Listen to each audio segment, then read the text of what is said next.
Hi, this is Patrick from 1 Yard Revolution, checking in for my man cave. Today I'll be planting potatoes.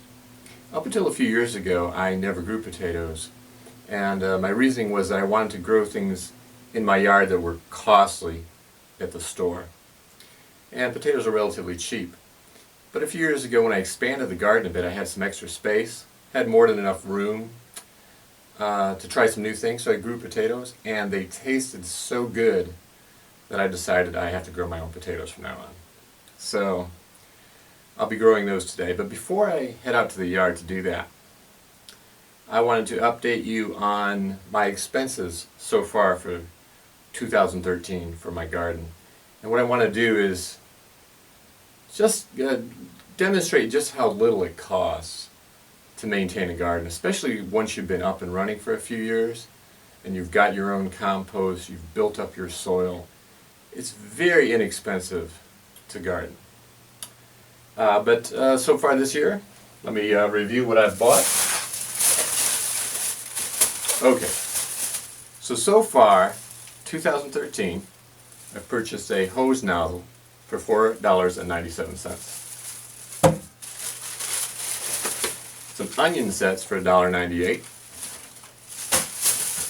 And 3 bags of sweet potatoes, which I'll be planting today, for $10.45. That's a total of $17.40 so far this year. And my hope is to keep it under $100 for the year. So I'll be tracking all those expenses and sharing them with you. And let's head out to the yard. Okay, the first thing I want to do when planting potatoes is to loosen and aerate the soil. I'm using a garden fork with tongs about 1 foot long, and that'll enable me to loosen up the soil to a depth of about 1 foot, also to aerate it, and it'll help work in the leaves a little bit. You'll see that the bed is covered with leaves. Every fall I will cover all the garden beds with a thick layer of leaves. This will also help work in the leaves a little bit into the soil, though I'm not turning the soil. I'm simply loosening it up a little bit, working the leaves in a little bit, and aerating the soil. During this process, I was pleasantly surprised to see that we already have earthworms and red wiggler composting worms thriving in the garden bed. You obviously can't see this in the video, the camera's too far away, but I saw a number of them. And so they're already in there working their way through this organic material that I have piled up all over the beds. And that's one of the many reasons I use a lot of mulch, is because I want to encourage a healthy worm population. They help aerate the soil, and of course the worm castings are very high quality soil amendment, and to have that all in place is really beneficial.